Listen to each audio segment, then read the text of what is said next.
आपने राष्ट्रपति के बारे में कहा राष्ट्रपति के बारे में मैंने कहा कि एक पार्टी का लव लेटर है, राष्ट्रपति को वही पढ़ना है बस। राष्ट्रपति के बारे में नहीं कहा। कितने 10-15 हजार आदमी को मार दी, कभी 15,000 लोग मरे हैं, कह रहे हैं लोग वहाँ के बोल रहे हैं। यूपी गवर्नमेंट 30 कह रही है। अब यूपी गवर्नमेंट तो आ गया अब 100 पर, तो लास्ट सब कहाँ है? इतना जो ट्रक का ट्रक चप्पल, ट्रक का ट्रक, ट्रक का ट्रक, ट्रक का ट्रक कपड़े, 60 आदमी के थे, 100 आदमी के, 6 जगह भगदड़ मचा। और हम नहीं बोल रहे हैं ये बात शंकराचार्य जी बोल रहे हैं। इंडिपेंडेंट हम रहे शुरू में तो आरजेडी कहाँ थे? हम लालू यादव को हम 90 के पहले विपक्ष का नेता बनाने में हम 1 वोट हमने दे के जिताया था। पिछड़ा है, आदिवासी को बनाए हैं। राहुल गांधी ये नहीं करता मैं ब्राह्मण हूं, मैं ये करता हूं।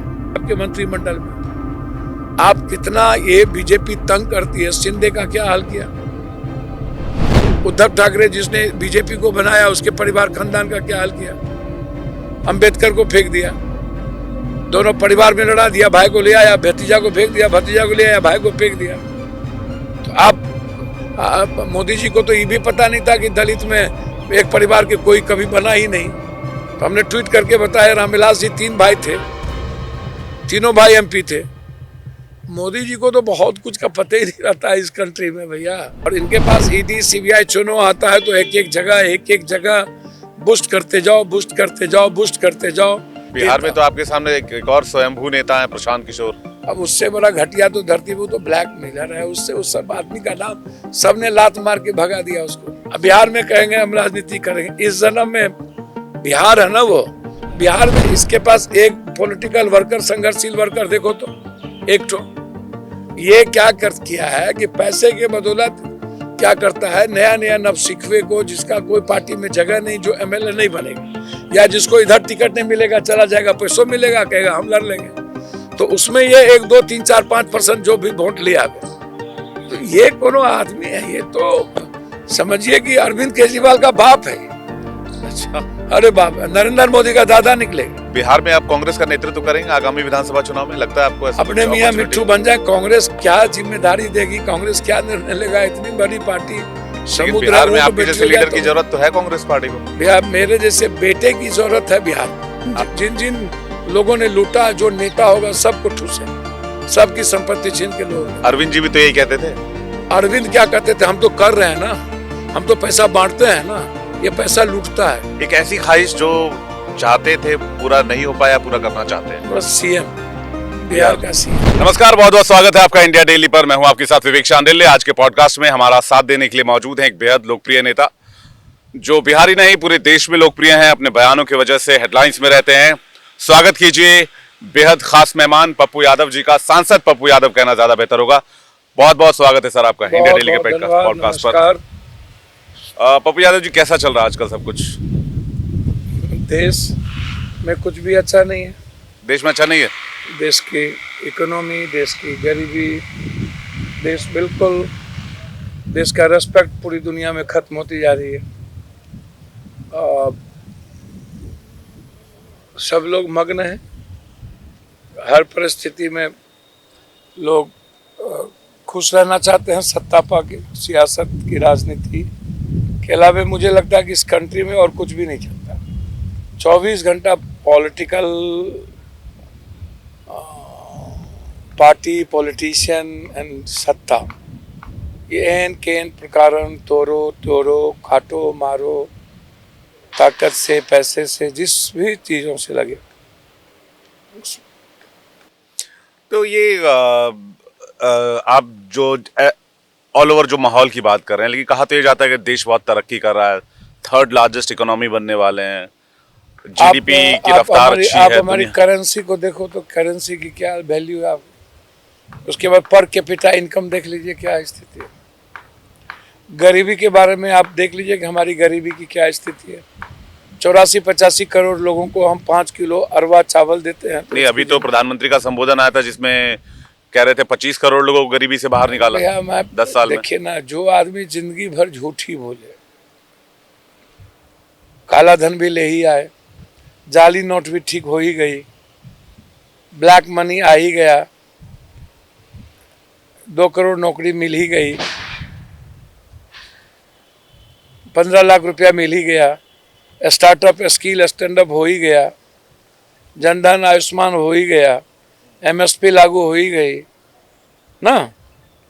प्रधानमंत्री जी ने तो लंबे लंबे शब्द बाग दिखाए थे, भ्रष्टाचार मुक्त कर देंगे। रेलवे में वैकेंसी निकली 3 बार में, बैंकिंग की वैकेंसी निकली, 33 करोड़ लोग बेरोजगार हो गए कोरोना के बाद, और 3 करोड़ लोगों की सरकारी और प्राइवेट नौकरी चली गई। लगभग 13,000 से ऊपर फैक्ट्रियां बंद हो गई। 6,000 बड़ी छोटी फैक्ट्रियां तो दिल्ली में बंद हो गई। चाइना से जितनी फैक्ट्रियां निकली वो वियतनाम ताइवान चली गई, हमारे यहाँ एक भी नहीं आई। हमारा इंफ्रास्ट्रक्चर देख लीजिए, हमारी स्थिति आप देखिए। अगले बार MSP में कोई एक सच बता दीजिए जो प्रधानमंत्री जी कभी सच बोले हो। तो इसके बावजूद प्रधानमंत्री 2 बार चुन के आए।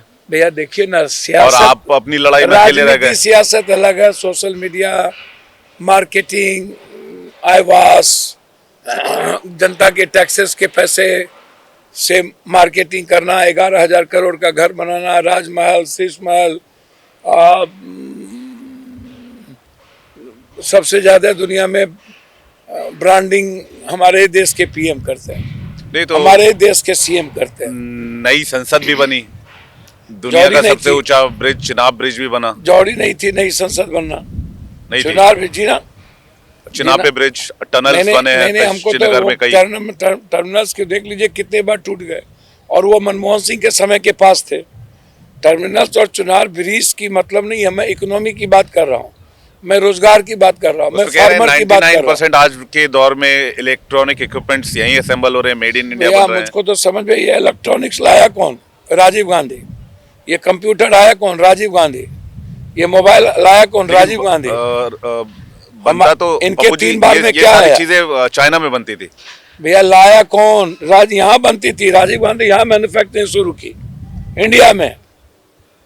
नहीं, अभी तक तो सरकार India India India India India वो तो कंप्यूटर लेके आए थे भाई। ये सारे जो इलेक्ट्रिकल आए हैं, इलेक्ट्रिकल जो हमारा आया है, और जो जितने, जब हम तो कभी सपना में भी नहीं देख सकते थे। नवोदय कौन लाया? कस्तूरबा कौन लाया? DU कौन लाया? JNU कौन लाया? जामिया कौन लाया? BHU कौन लाया? इंजीनियरिंग कौन लाया? IMA कौन लाया? IT कौन लाया? ITI कौन लाया? मेडिकल कौन लाया? जिला स्कूल कौन लाया? कल्याण छात्रावास कौन दी? पेंशन किसने लाया? इसने कोई पेंशन लाया क्या? पेंशन बढ़ाया क्या? छात्रवृत्ति किसने लाई? स्कॉलर किसने लाया? स्टाइपेंड किसने लाया? 8th पे कमीशन लागू किया भैया सरकार ने। भैया हम तो समझ में नहीं आता, आप कहाँ छिप्पी पर चले जाता है, बात पूछते कुछ है। आप लोग गणेश परिक्रमा प्रधानमंत्री का आप लोग करते रहते हैं जाति के गणेश परिक्रमा की बात नहीं है भैया। आप जो बात पूछते हैं तो वहां रहिए ना, मैं इकोनॉमी की बात कर रहा हूँ। तो इकोनॉमी कह तो रही है सरकार की हम भैया, आप तो देखिए ना, 3rd लार्जेस्ट इकोनॉमी। फिर आपके आंख में मोतियाबिंद की बीमारी सब लोग को है, तो ठीक करा लीजिए।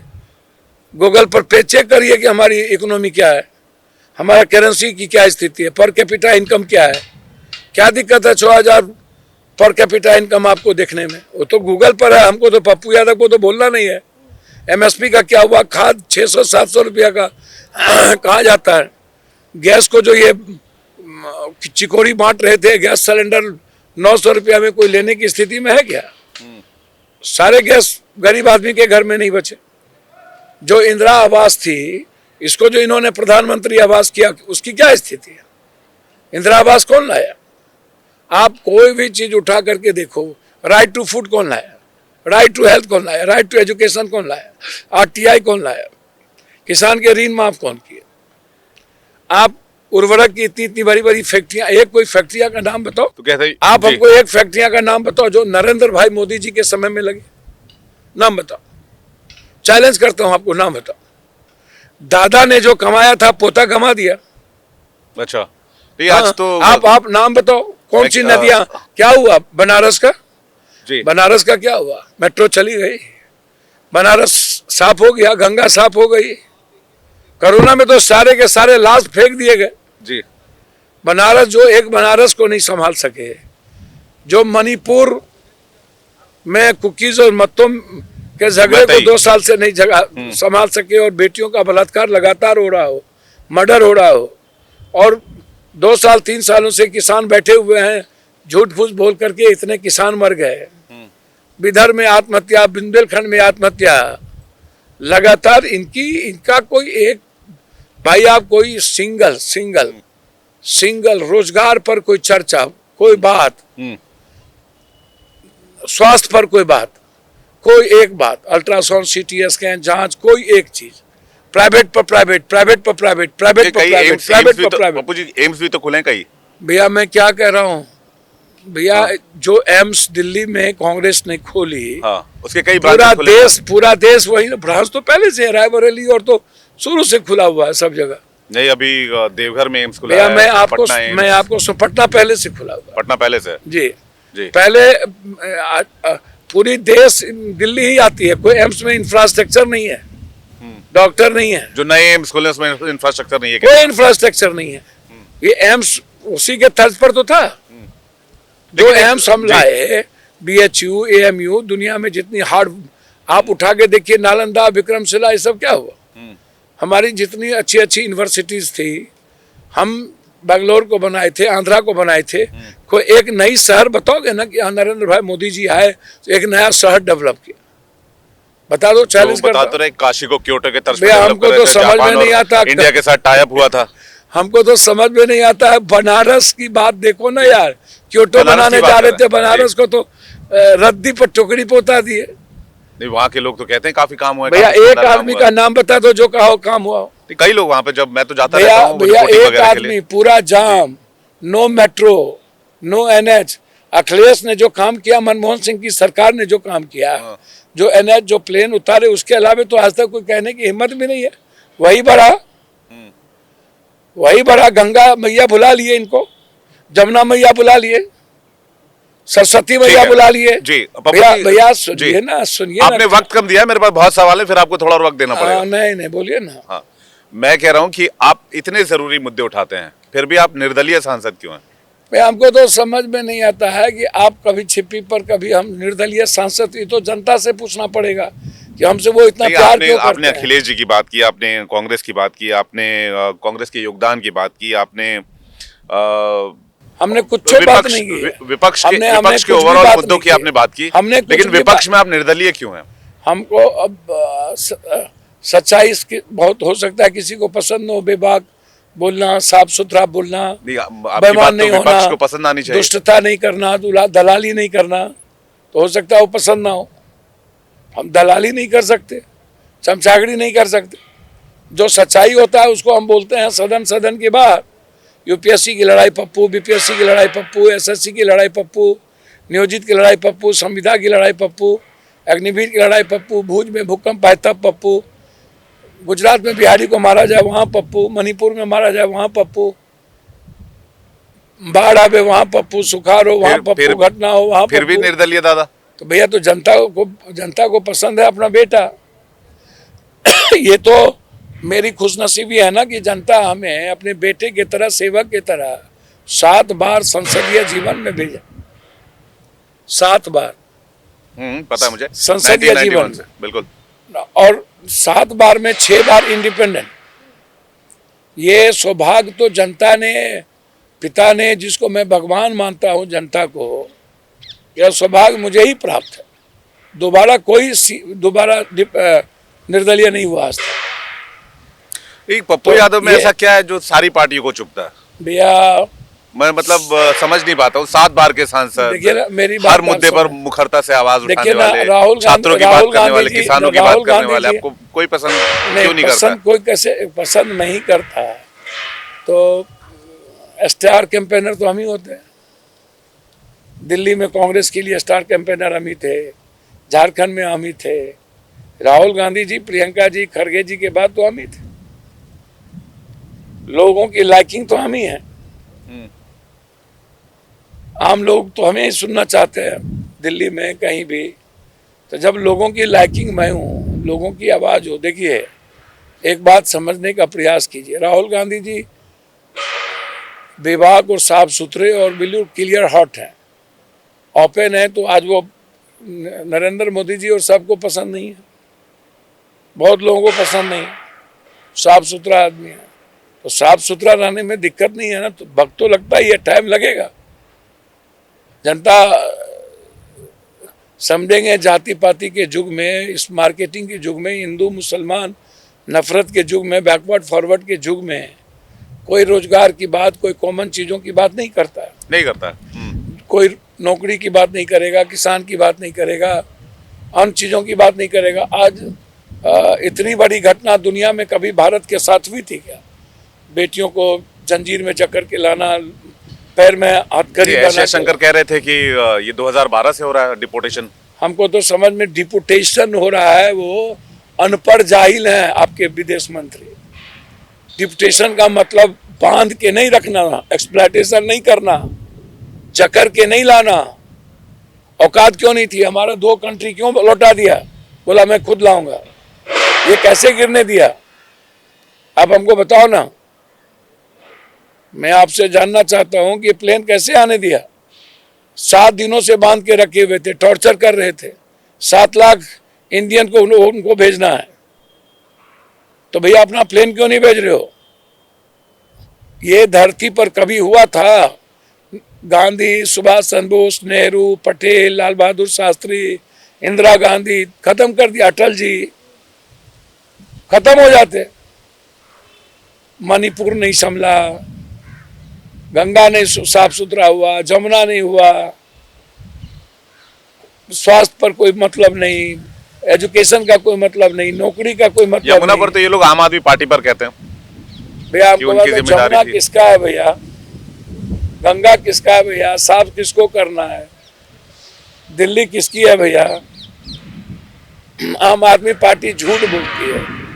बड़े मियाँ तो बड़े मियाँ, छोटे मियाँ स्वान। तो ये डिपोटेशन का भी मैटर आपने उठाया। तो मैं- डिपोटेशन जी। वही तो मैं कई सारे बयान हम आपके लोग आए। लाते थे, ऐसी बात होती थी तो कभी ले आते थे, लेकिन आजाद हिंदुस्तान में कभी हुआ नहीं। और आज आजादी के बाद जो सबसे बड़ा एम्बेसमेंट झेलना पड़ा, और जो आज पूरी दुनिया में, अच्छा हम तो सभी जगह झेल रहे हैं। बांग्लादेश में ISI के चीफ क्या कर रहे हैं? हम चुप क्यों बैठे हैं? बांग्लादेश के ऊपर क्या मानते हैं, क्या एक्शन होना चाहिए? बांग्लादेश पर भारत को हमला करना चाहिए? भैया भारत पर हमला का कोई सॉल्यूशन नहीं है, हम्म। लेकिन हमारी ताकत से डरे तो। नेपाल नहीं डरता, श्रीलंका नहीं डरता, मछुआ को मार के भगा देता, काट देता है, काम नहीं करने देता है। आज मछुआ का बात श्रीलंका से तो उठा, पाकिस्तान की वही हालत। आप उठा के देखो, ताइवान और वियतनाम चला गया चाइना के अंडर। भूटान के सारे मंत्री चाइना के में जाके क्या करते हैं? नेपाल में पोखरा में आप मतलब आप कह रहे हैं विदेश नीति जो है वो कारगर नहीं है? भैया पोखरा में एयरफोर्स बना दिया चाइना का, एयरफोर्स की फ्लाइट उतरती है। आप सुरक्षित हो गया? मैं आपसे पूछ रहा हूं, आप हमें बताओ, पोखरा और भारत का दूरी देख लो, हो सुरक्षित आप? हम चुपचाप बैठे हुए हैं। यूक्रेन के क्या हुआ? आपको कौन रेस्पेक्ट दे रहा है? यहाँ से बाहर जाते हो इस्लामिक कंट्री, वहाँ जहाँ डेवलप होता है वहाँ सिर झुका देते हो। बांग्लादेश में शेख हसीना अच्छा लगता है, यहाँ आते तो मुसलमान आपको दुश्मन लगने लगता है। चुनाव के लिए गाली देते हो। मुसलमान आपको वोट नहीं देती है क्या? दिल्ली में तो 2-3% वोट दिया ही बीजेपी को, 4%। पता नहीं, तो बीजेपी तो नहीं मान रही। जी बीजेपी मान रही है। अच्छा। आज का हिंदुस्तान पढ़ लो, है तो हिंदुस्तान तो 12% दे रही है कि मुसलमानों ने वोट दिया बीजेपी को। अच्छा। जी पूरा सर्वे आया हुआ, कह रहा बीजेपी को 12% वोट दे रहा। मैं नहीं मानता, लेकिन आपके अखबार टीवी चैनल कर रहे हैं। अच्छा पप्पू जी, आप इतने कंट्रोवर्शियल क्यों हैं? आप कंट्रोवर्सी बनाते हैं या कंट्रोवर्सी आपका पीछा करती है, या आप अच्छा कंट्रोवर्सी कहा हो का जाती है? कंट्रोवर्शियल? जरा सच बोलना, कंट्रोवर्शियल है क्या?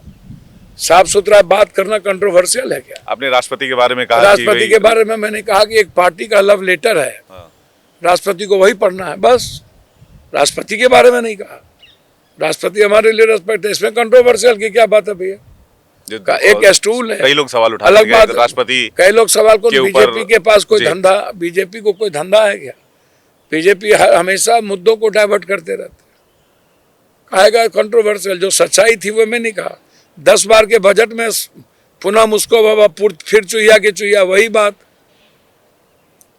फिर आपने कहा कुछ धीरेन्द्र शास्त्री के बारे में कहा कि अब वहीं धीरेन्द्र डूब शास्त्री जाए। के बारे में, कोनो शास्त्री के बारे में हमको क्या मतलब है कहने का। वो बोला कि जो लोग मरे हैं आम आदमी मोक्ष पा लिए। तो हम बोले जब मोक्ष की ही लिए जिंदगी है ना, तो बाबा, नागा, नेता, पैसे वाले, इन लोगों को भी तो मोक्ष मिलना चाहिए ना, पत्रकार लोगों को। तो जो लोग जाते हैं डुबकी लगाएं मोक्ष में, जब जिंदगी ही मोक्ष के लिए है तो डुबकी लगाएं, मोक्ष मिल जाएगा। जब आम आदमी गरीब मतलब के बाबाओं बच्चे को कह रहे हैं वहीं डूब मरे आप। हम डूब मरे, मोक्ष के लिए बोल रहे हैं। मरने का तो बात हम बोले नहीं, हम बोले मोक्ष मोक्ष मिल हमारे कहने से मर जाएगा लोग। जाएगा। भैया बाबा को कहने का राइट है। कौन बाबा है ये? आसाराम, राम रहीम, ये सब बाबा हैं। 10,000 करोड़, 1 लाख करोड़ मालिक, 10 लाख 1000 करोड़ का मालिक, ये सब बाबा हैं।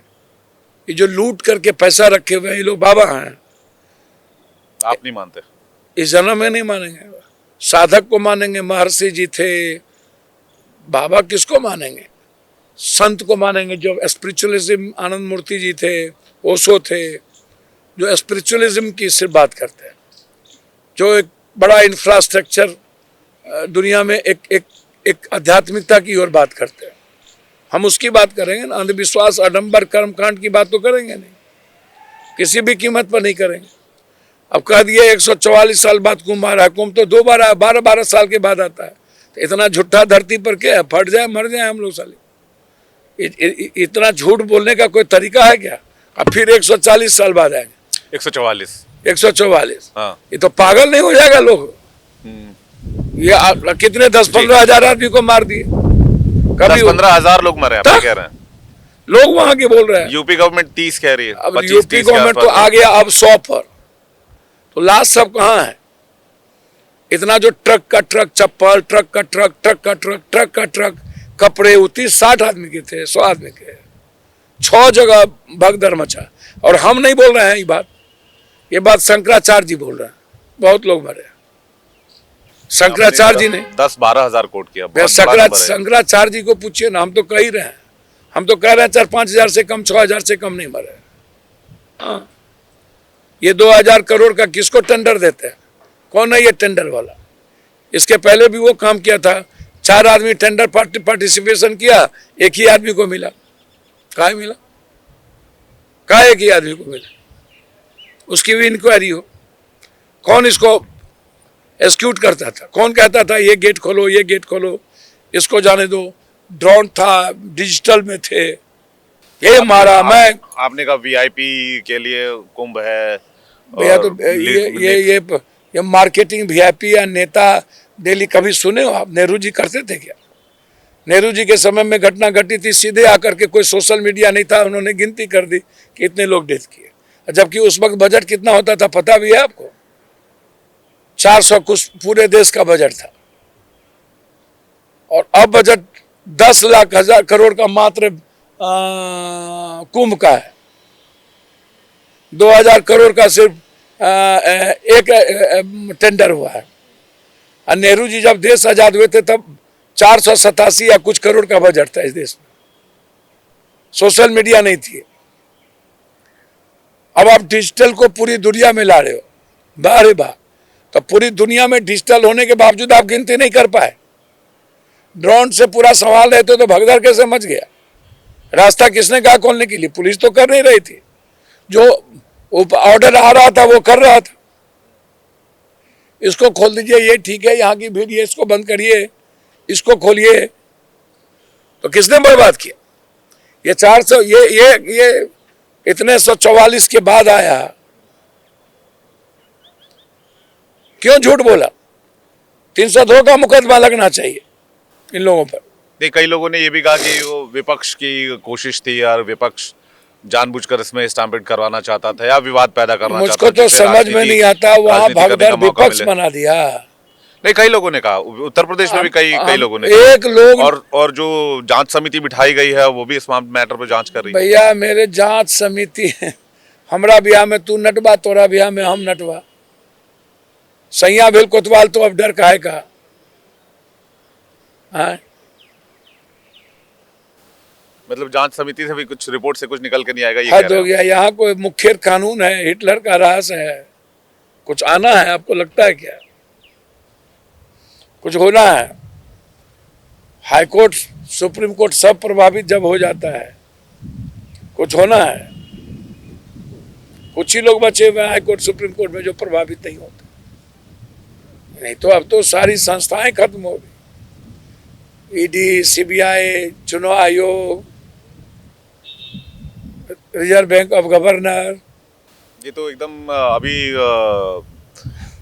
एकदम कांग्रेस वाली लाइन बोल रहे हैं। अभी थोड़ी मैं देर कोई पहले कांग्रेस की लाइन नहीं बोलता हूँ। जी, मुझे ये कांग्रेस, सारी बातें जो आप कह हम रहे कांग्रेस- हैं, हम कांग्रेस- ये राहुल जी भी बोलते रहे हैं, कई मंचों से भैया- उन्होंने कहा भैया है। राहुल वो जी- भी ये भी कहते हैं संविधान खतरे में, वो ये भी भैया कहते हैं संविधान को कि ये चुनाव आयोग से लेके आज से सुप्रीम बात कोर्ट है से क्या मंद बुद्धि की बात करना? मंडल कमीशन जब लागू हुआ तो बीजेपी ने समर्थन वापस ले लिया था कि अंबेडकर और आरक्षण के खिलाफ हाथ से हैं क्या? हम मनुस्मृति की बात हाथ से कर रहे हैं। नहीं तो 15 साल की काका सरकार गोलका में, हेडगवार कब से? 11 साल की सरकार में मनुस्मृति लागू हो जाना चाहिए था, भैया संविधान खत्म हो मैं जाना तो कह चाहिए रहा हूँ, इनकी हैसियत है क्या? औकात है क्या? औकात है इनकी? करके देखे। तो क्या फिर ये सिर्फ राजनीति है इस पे, संविधान के नाम पे? हद हो गया। संविधान को छू करके देखे ना। 400 पार, 1 election 1 nation. One nation one election भी ला रहे हैं। भैया वही तो मैं कह रहा हूं। तो ज्ञान नहीं है तो लोग क्या करेंगे? हर मुद्दे को भटकाते रहना है। कब्रिस्तान, शमशान, ईद, बकरीद, जिन्ना, पाकिस्तान, तलाक, यूजीसी, वक्फ, नीचे धरती ऊपर आकाश, भगवान। जी, हर मुद्दे को भटकाना है, भटकते रहना, भटकाते रहना, ताकि अच्छा, एजुकेशन जी। की बात, यूपीएससी की बात, जी। क्वेश्चन पेपर लीकआउट की बात ना हो। किसी कीमत पर बात नहीं होनी चाहिए। हाँ, अभी आपने थोड़ी देर पहले बताया कि आपने बीपीएससी का मुद्दा उठाया, यूपीएससी का मुद्दा उठाया, फिर आपने ये भी बताया कि आप स्टार कैंपेनर दिल्ली में रहे कांग्रेस की तरफ से। यूपीएससी बीपीएससी पेपर क्वेश्चन लीकआउट क्यों होता है? जी, क्यों नहीं हम रोकते हैं? बच्चों की जिंदगी क्यों तबाह कर रहे हैं? अग्निवीर में क्यों खत्म कर रहे हैं? इस पर हमारी आपकी बातचीत भी हुई थी, मुझे याद था। आपने कहा था कि बहुत बड़ा माफिया नेक्सस है, माफिया ग्रुप है मैं पेपर तो लीक कई का, बार बोलता हूँ है ही। और उससे आपकी जान को भी थ्रेट है, कई बार मिला है, या फिर भैया वो सब जान त्रान के पूछने बैठल है? कुछ है क्या? भैया जाने वाले को कोई रोकिएगा? चले गए सब लोग, जा रहे हैं सब लोग, आप रोक सकते हैं क्या? नहीं रोक सकते। अभी आपने कहा कि आप स्टार कैंपेनर थे, थोड़ा सा फ्लैशबैक में जाना चाहेंगे। आप जब लोकसभा का चुनाव लड़ रहे थे उस समय आप भावुक भी हो गए थे, टिकट आपको नहीं मिल पाया था कांग्रेस भैया पार्टी की तरफ से। गठबंधन बचाना जरूरी था कि टिकट पप्पू यादव को होना जरूरी था? अब हमको जरा बताइए।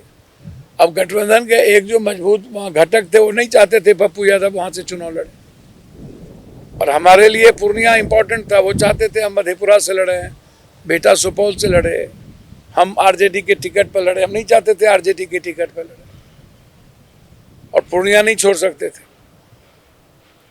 बहुत मेरे लिए टिपिकल था। तो कांग्रेस ने सही निर्णय लिया कि गठबंधन धर्म को अपना बचाए। उनके निर्णय को मैं रेस्पेक्ट करता हूँ। हमारी चिंता मत करिए, ना कोई करे। जिंदा जब तक हैं तब तक हम बिहार अच्छा, के 13 करोड़ के बेटे कई हैं, लोग, उसके सेवक। मैं जब यहाँ आ रहा था और कई लोग को जब मैंने बातचीत की तो कई लोगों ने मुझसे कहा कि आरजेडी और पप्पू जी में दूरी क्यों हो गई। ये कहानी बहुत कम लोगों को पता नहीं, है। इंडिपेंडेंट हम रहे शुरू में, तो आरजेडी कहाँ थे? हम लालू यादव को हम 90 के पहले विपक्ष का नेता बनाने में हम 1 वोट हमने दे के जिताया था, जबकि हमारे रिलेशन में अनुपलाल बाबू भी खड़े थे। एक छोटी बात थोड़ी थी। हम तो लालू यादव जी का हम पर इतने बड़े आरोप कर्पूरी ठाकुर जी के बाद लगा, डेथ के बाद शिवचंद्र जी स्पीकर थे, और इस तरह का आरोप लगा, सदन में इतना बड़ा हंगामा हुआ, मेरे घर में बिना चीज़ों की कुर्की तक हो गई थी। माँ बाप को पूर्णिया में नीचे सोना पड़ा था, और लालू यादव जी के लिए मैंने सारी कुर्बानी दी। तब तो लालू यादव के बच्चे लोग जन्म नहीं लिए थे, 90 के बाद जन्म लिए, 91 में तेजस्वी जी जन्म लिए। और मुख्यमंत्री बनाने में 11 एमएलए को किस मजबूती के साथ लालू यादव के साथ खड़े हुए तो दुनिया जानती है ना, दुनिया देखी है ना। सभी लोग थे, बीजेपी भी उस वक्त साथे थी। तो आप लगातार साथ रहे। मैंने फिर कहा कि मुझे जब कोई निर्णय, कोई घटना घटित होती है, सबसे पहले पप्पू यादव पहुंचते। कोई घटना घटित हुई थी, वो लालू यादव जी को पसंद नहीं था कि हम वहाँ क्यों गए। लालू यादव जी एक आवाज बन गए थे कर्पूरी ठाकुर जी की बात। उस वक्त एक टीम थी, रामविलास पासवान जी एक बड़ा लीडर थे, नीतीश जी थे, शरद जी थे, मुलायम सिंह यादव जी थे। मुलायम सिंह यादव जी लोग चाहते थे कि हमको टिकट मिले, नहीं मिली। सिंहेश्वर की जनता, मधेपुरा की जनता ने हमको निर्दलीय एमएलए बनाया। आज बड़ी ताकत थी, 91 में एमपी बना दिया पूर्णिया की जनता। तो लालू यादव जी तो हमेशा मेरा विरोध करने गए। पूर्णिया में एमपी का चुनाव लड़े तब भी गए, लालू यादव भी गए, उनके पुत्र भी गए। पुत्र ने तो यहाँ तक कर दिया बीजेपी को दे दो लेकिन इनको मत दो। तो वो उनकी तरीके है, मेरा तरीका नहीं। कैसा लगता है, कभी बुरा फील होता है या फिर कभी? नहीं, कोई बुरा फील नहीं होता है। ये प्रत्येक क्रिया की विपरीत प्रतिक्रिया होती है, न्यूटन का लॉ है। और हर ताकत के खिलाफ कोई बड़ी साजिश होती है। मैं विचारों से अलग नहीं हो सकता। मुझे जो लोग बेईमान चोर हैं मुझे पसंद नहीं। जो गलत है तो गलत है। जात पात आप हर जात को गरियाइए, उस जात को गरियाइए, उस जात को गरियाइए। इतने बड़े लेवल पर ओबीसी ईबीसी सब एक हो करके लालू यादव को अपर कास्ट में भी कोई रिपरकेशन नहीं था। कभी आप बूढ़ा बाल तो कभी कुछ, फिर धीरे धीरे आप माय पर आ गए। माय में भी माइनॉरिटीज़ को आप बिल्कुल भीतर से रेस्पेक्ट नहीं करते थे, बिल्कुल रेस्पेक्ट नहीं करते थे। कभी लगता था नंगा तार है, बोलेंगे तो कुछ हो जाएगा। जब उनके लड़के आए तब तो माइनॉरिटीज़ के बारे में और भी पीछे हट गए। तो क्यों, जब इतने बड़ा आपको जन समर्थन मिला था। आज की आरजेडी जो है वो मुस्लिमों के बारे में बात नहीं करना चाहती। भैया, आज की जो आरजेडी है मुसलमान के बारे में बात करना चाहती है या नहीं चाहती है उस पर मैं नहीं जाऊँगा। लेकिन जब आप देखेंगे एनआरसी और बड़ी बड़ी मुद्दों, तो उस पर आप देखेंगे तो पता चलेगा कि भैया 20 करोड़ मुसलमान है ना, 120 करोड़ हम लोग हैं। आप हमको एक बात बताओ, आपके गांव में 2000 आपका कास्ट का पॉपुलेशन है, कोई 100 कास्ट वहाँ दूसरा हो, आपसे लड़ेगा? नहीं, नहीं ना सर। इस कंट्री में कभी वो लड़ेगा, कभी बात करेगा? आप जबरदस्ती, आप बैल मार, आप पत्थर फेंक फेंक करके, आप गाली दे दे करके आप नफरत पैदा करवाते हो। वो कभी लड़ा आपसे? कोर्ट ने जो निर्णय दिया उसको स्वीकार किया कि? आप कह रहे हैं हिंदू लड़ते हैं, मुसलमान नहीं लड़ते? नहीं, हिंदू नहीं, हिंदू तो लड़ते ही नहीं है। सनातन तो कभी लड़ ही नहीं सकता, मुसलमान भी नहीं लड़ सकता। इस्लाम की वे भी नहीं है, सनातन का भी वे नहीं है, सिखिज्म का वे नहीं है। नेता नफरत पैदा करवाते हैं, नेता लड़वाते हैं, बिना लड़ाई के लड़वाते हैं। उनको सियासत करनी है, वोट करनी है। जात उत की लड़ाई नहीं हो सकती हमारे देश में, लेकिन नेताओं को जात को बांट के रखना है, क्योंकि उसको वोट चाहिए। जात और हिंदू मुसलमान नहीं करेंगे तो मुखिया में ही नेता लोग नहीं जीतेंगे। गठबंधन नहीं होगा तो मुखिया में चुनाव नहीं जीतेंगे। आप उठा के देख लो, नरेंद्र मोदी जी बीजेपी छोड़ करके चुनाव लड़े तो नहीं जीतेंगे। लड़ो, कौन लड़ने के लिए? क्या हाथ हुआ था बीजेपी और इतना गठबंधन होने के बावजूद बनारस में 6 बार तक तो पीछे थे 24 के चुनाव में। लड़के देखो। अच्छा, चूंकि समय अब कम है, आपकी फ्लाइट भी है, मैंने सुना। राहुल जी से बात होती है कभी किसी मुद्दे पे, या फिर मिलते रहते हैं, मुलाकात हाँ हेलो होती रहती है, कुछ नमस्कार प्रणाम होते रहते हैं। राहुल जी बड़े लीडर हैं, जरूरी नहीं कि हमेशा हमसे ही बात होती रहे। कभी आपकी कभी बातचीत होती हो? क्या बातचीत होती है मौजूदा दौर के पॉलिटिक्स को लेकर? मैं राहुल जी से बहुत कम मेरी बातचीत हुई है जी। जब भी बातचीत हुई है देश के इशू पर और युवाओं के इशू पर, किसानों के इशू पर, गरीबी पर, इसके अलावा कोई बातचीत नहीं होती। पॉलिटिक्स पर बहुत कम बातचीत। अच्छा, ये कांग्रेस पार्टी में जाने का इरादा तो था आपका, अभी कोई आपने अपनी पार्टी का विलय भी कर दिया अभी? मैं खुद को तो अभी अपने आप को कांग्रेस ही मानता हूँ, कांग्रेस समझता हूँ। कांग्रेस कितना मानती है मुझे नहीं पता, मैं चाहता हूं कि बिहार में अब जो चुनाव है कांग्रेस मजबूती के साथ 243 सीटों पर संगठन में का काम करे। कांग्रेस को मजबूत होना चाहिए। कश्मीर से कन्याकुमारी, उत्तर से दक्षिण, पूरब से पश्चिम कांग्रेस ही है। साउथ जाइए कांग्रेस, पूरब जाइए कांग्रेस। अब बीजेपी की तरह तो नहीं है ना कि हरियाणा गए तो जाट को गरियाए, पंजाब गए तो सिख को गरियाए, महाराष्ट्र गए तो मराठी को गरियाए, पूर्वांचल आए तो दिल्ली आए तो पूर्वांचल को गरियाए, बंगाल गए तो बंगाली को गरियाए, मणिपुर गए तो कुकी और मत्तो कर दिए, यूपी और बिहार गए तो जादव को गरियाए। तो अभी एक और ये हर फूट डालो, शासन करो, बांटते रहो, बांटते रहो, बांटते रहो। छोटी छोटी पार्टियों जात पात में उलझी रहती है। ये बीजेपी हिंदू मुसलमान में उलझी रहती है, बांटती रहती है। जाट कहाँ से वोट किस रूप में मिलेगा? जाट को गरियाओगे तो कौन जाट वोट देगा? मार को गरियाओगे तो कौन जाट वोट देगा? मराठी को गरियाओगे तो किस जात का वोट लोगे तो सक्सेस करोगे? ये सबको राजस्थान जाता है तो गुज्जर को दुश्मन बना। कांग्रेस फिर इतनी क्यों सिमट गई? और आज तो आप तो बांटने की बात कर रहे हैं। राहुल जी कहते हैं कि जाति जनगणना होना चाहिए, कास्ट आधारित चीजें, कास्ट आधारित योजनाएं बननी चाहिए, जनगणना में जातियों पर योजनाएं बननी चाहिए। बिल्कुल बिल्कुल सही बात कह रहे। फिर ये भी तो वही हुआ, बांटो राज करो वाली बात। हमको तो समझ में नहीं आया जाति जनगणना का मतलब क्या है। तो खुदे कहता है कि हम पिछड़ा है, आदिवासी को बनाए हैं। तो राहुल गांधी ये नहीं कहता मैं ब्राह्मण हूँ, मैं ये करता हूँ, मैं ऐसा करता हूँ। राहुल गांधी जी कह रहे हैं कि चाहे ईबीसी हो, ओबीसी हो, एसटी एससी हो, कोई भी जात हो, एक जाति जनगणना हो कि किसकी आर्थिक, शैक्षणिक, सामाजिक स्तर सभी लोगों की क्या है, क्या अभी तक जो डेवलप नहीं किए हैं, जो नहीं उठे, उनको उठाने की जरूरत है, उनको लाने की जरूरत है। ऐसा थोड़ी नहीं कि ऊंची जात में गरीबी और इकोनॉमी बहुत बुरी नहीं अच्छी है। मैं नहीं मानता, मैं नहीं मानता। पूजा करके कमा लेना अलग बात है, बोल करके विवेक से कमा लेना अलग बात है, लेकिन जमीन कितने को नहीं है? राजनीति में कौन हम सफर नहीं हुए हैं?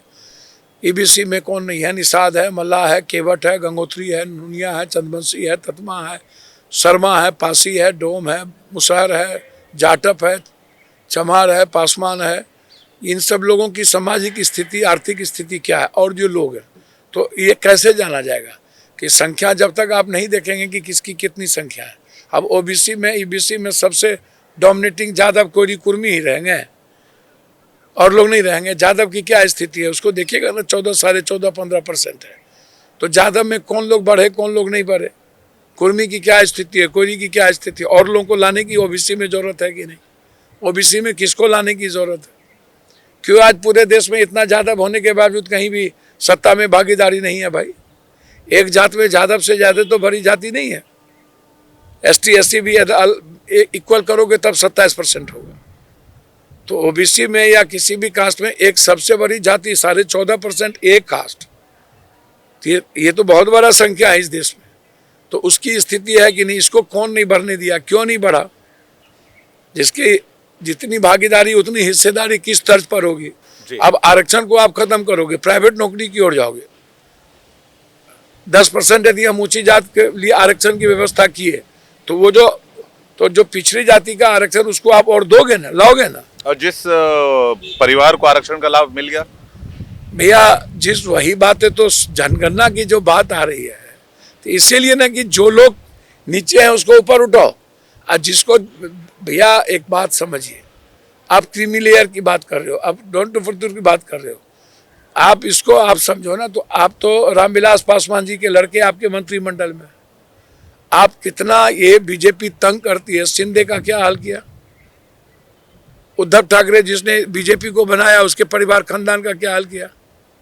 अंबेडकर को फेंक दिया, दोनों परिवार में लड़ा दिया, भाई को ले आया, भतीजा को फेंक दिया, भतीजा को ले आया, भाई को फेंक दिया। तो आप मोदी जी को तो ये भी पता नहीं था कि दलित में एक परिवार के कोई कभी बना ही नहीं। तो हमने ट्वीट करके बताया, रामविलास जी 3 भाई थे, तीनों भाई एमपी थे। मोदी जी को तो बहुत कुछ का पता ही नहीं रहता है इस कंट्री में भैया।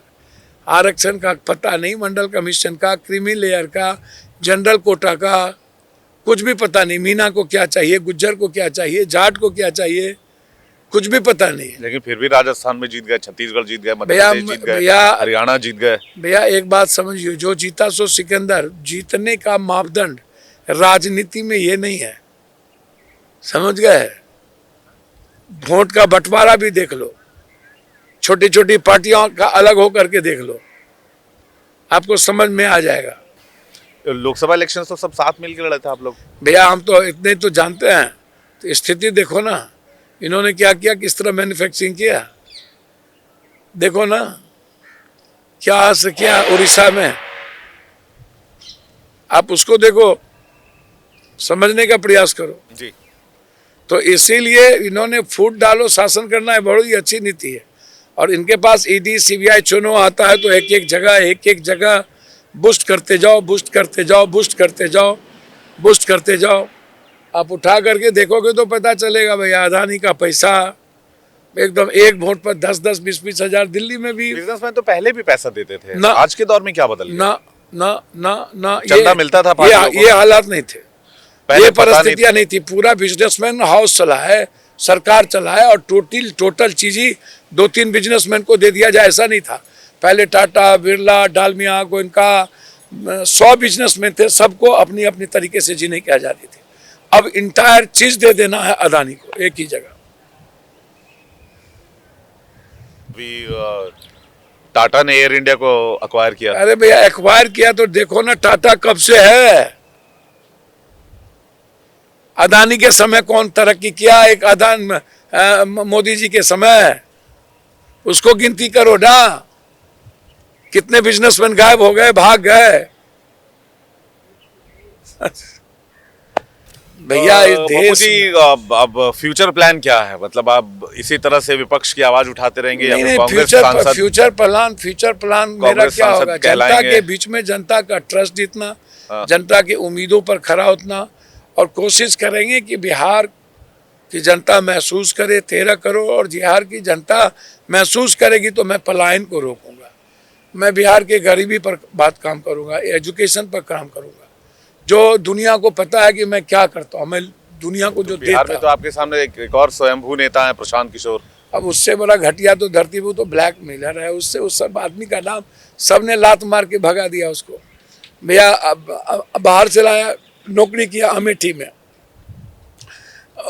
वहाँ अमेठी से भाग गया, चला गया मोदी जी के पास नौकरी किया, वहाँ बोला सेकंड मैन बना दो, वहाँ से भागा। नीतीश कुमार के पास आया, बोला कुर्ता पहन लिया, बोला कैबिनेट दे दो, कैबिनेट दे दिया, वहाँ से भागा रेड्डी के पास चला गया, रेड्डी से पैसा लिया, वहाँ से बीजेपी में मिला दिया, भागा चला गया ममता के पास, वहाँ ममता दीदी और भतीजा के बीच में लड़ाई लगाना चाहा, Z+ ले लिया, वहाँ से भाग गया। फिर आया खाटो रैली में बर्बाद कर दिया। फिर चला गया अमरिंदर के पास, कैप्टन के पास, उसको भी बर्बाद कर दिया। फिर गया उद्धव के पास, उसको भी तहस नहस कर दिया।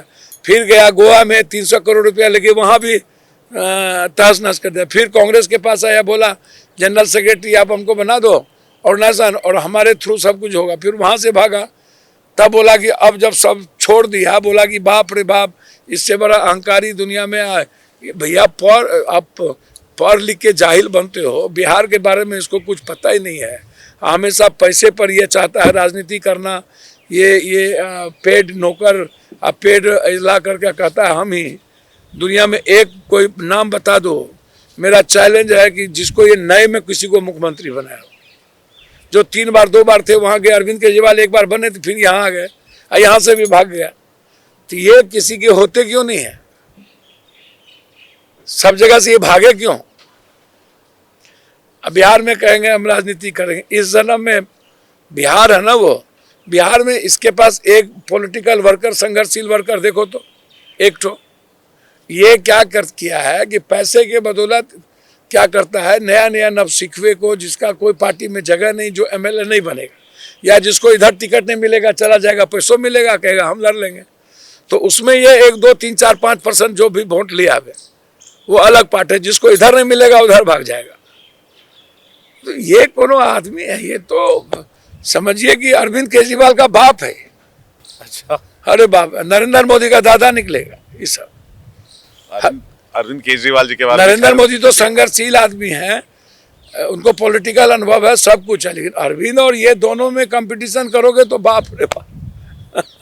पप्पू जी, बिहार में आप कांग्रेस का नेतृत्व करेंगे आगामी विधानसभा चुनाव में, लगता है आपको ऐसा अपने कुछ मियाँ opportunity? मिट्ठू बन जाए, कांग्रेस क्या जिम्मेदारी देगी, कांग्रेस क्या निर्णय लेगा? इतनी बड़ी पार्टी, समुद्र बिहार में ऊंट आपके बैठी जैसे हो जाए लीडर की तो जरूरत तो है कांग्रेस पार्टी को। भैया मेरे जैसे बेटे की जरूरत है बिहार को, ये बात तो आप कहते रहे। मेरे जैसे सेवक की जरूरत है इस देश को। मेरा भी सपना है पीएम बनने का, मेरा भी सपना है सीएम बनने का। कोई भी कर सकता है, बिल्कुल। वो तो तय जनता करेगी ना, हम तो करेंगे नहीं। एक आखिरी सवाल, सुना है लिट्टी चोखा बड़ा शानदार बनाते हैं आप। हम तो सब कुछ शानदार बनाते हैं। आप लोगों के कारण, आप लोगों का जो आशीर्वाद है, सब काम शानदार करते हैं। कोरोना में एक एक घर पैसा पहुंचाए तो शानदार नहीं था? पटना के बाढ़ में एक एक घर खाना पहुंचाए, शानदार नहीं था? सबके लिए जीते हैं, शानदार नहीं था? अभी आपके सामने में रोहतास का आदमी आया, बोला कि हमारा केमो होना है, पैसा नहीं है। हम दिए ना 2 केमो के लिए, तो शानदार नहीं है? हमारा जो समर्पण है वो शानदार नहीं है? हमारा जो मोहब्बत इंसान को लेके, गरीबों को जो मैं भगवान मानता हूँ, दूसरे को भगवान मानता ही नहीं हूँ, डरता ही नहीं हूँ, किसी से मौत से नहीं डरता हूँ, शानदार नहीं है? कोरोना में मुंह पे मास्क और हाथ में जाली नहीं लगाया, वो शानदार नहीं था? अतिथि देवो भव, जिसके लिए करो पूरे मजबूती के साथ करो, शानदार था। हमेशा अच्छा खाना बनाता हूँ, मटन अच्छा बनाता हूँ। खाना बनाने का शौक है या फिर बनाते बनाते सीख नहीं नहीं नहीं नहीं, शौक है। शौक है। जीने का, अपनों के बीच वैचारिक लोगों के साथ रहने का, अपनों से प्यार करने का शौक है। गरीबों के लिए जीना शौक है। भगवान है वो, गरीब से बड़ा भगवान मेरे लिए दुनिया में कोई नहीं है। जिस दिन मौका आया, मिला, ईश्वर ने दिया, जनता ने दिया, आप याद रखना, निचले व्यक्ति की जिंदगी राजा की तरह न बना दूं तो मेरे पैदाइश से फर्क होगा। नहीं कर पाऊंगा तो छोड़ दूंगा और राजनीति से संन्यास ले लूंगा। सर, 3 महीने के अंदर 0 टॉलरेंस भ्रष्टाचार। 1 रुपया किसी के जेब से देख लिया, या तो हम रहेंगे या तो सिस्टम रहेगा। बहुत क्लियर है सर। हम सबसे ज्यादा गरीबी भ्रष्टाचार के चलते है। सबसे ज्यादा गरीबी का बोझ हेल्थ और एजुकेशन की। शुरुआत कहाँ से करेंगे? भ्रष्टाचार से। भ्रष्टाचार से। और देश के किस हिस्से से? बिहार से? जिन जिन लोगों ने लूटा, जो नेता होगा सबको ठूसेंगे, सबकी संपत्ति छीन के लोगों को। अरविंद जी भी तो यही कहते थे। अरविंद क्या कहते थे? हम तो कर रहे हैं ना, हम तो पैसा बांटते हैं ना। ये पैसा लूटता है, हम बांटते हैं। हम तो बचपन से बांटते हैं ना, हमको तो बांटते देखा है दुनिया ना, हमको तो करते देखा है ना दुनिया, हमको तो लड़ते और सदन में बोलते देखा है ना। आखिरी सवाल पप्पू जी, एक ऐसी ख्वाहिश जो चाहते थे पूरा नहीं हो पाया, पूरा करना चाहते हैं? बस सीएम, बिहार का सीएम, जो आज तक मन में सपना है कि एक बार दुनिया नहीं बदली है और मैं 24 घंटा काम करके बिहार को बदलना चाहता हूँ। आप अकेले तो नहीं लड़ पाएंगे, कांग्रेस का साथ मिले तो कुछ हो सकता है, ऐसा लगता है आपको? देखते हैं, वो तो वक्त बताता है, परिस्थितियां हीरो बनाती है जनाब, टाइम तय करेगा। पप्पू जी बहुत बहुत शुक्रिया हमारे साथ बातचीत करने के लिए, अपना कीमती वक्त देने के लिए। बड़ी बेबाकी से आपने अपनी राय रखी, बीच बीच में मुझे भी आपने रेला। वैसे कई लोगों को रेलते रहते हैं आप। आपके भविष्य के लिए मैं आपको शुभकामनाएं देता हूँ। और आप इसी तरह से आपको नहीं रेले, सिस्टम को रेले जी। नहीं कोई आप व्यक्तिगत आपको नहीं रेले, मुझे जो इससे कोई आप एतराज लोगों की नहीं जो है। है सवाल ही मुझे नहीं उठता। आपकी बेबाकी अच्छी लगी, आपने जिस तरह से जवाब दिया वो बहुत अच्छा लगा। इसी तरह से मुखर होकर अपनी बात रखते रहिए, संसद में #रीनीट के टी-शर्ट में जाते रहिए और पॉलिटिकल करियर में आगे बढ़ते रहिए। सर बहुत बहुत शुक्रिया हमारे साथ जुड़ने के लिए, धन्यवाद। तो ये थे पप्पू यादव जो कि हमारे साथ बातचीत कर रहे थे, खुलकर अपनी राय रखी तमाम मुद्दों पर और सारे सवालों का खुलकर जवाब दिया। इस पॉडकास्ट में फिलहाल इतना ही। देखते रहिए बाकी खबरों के लिए इंडिया डेली। धन्यवाद।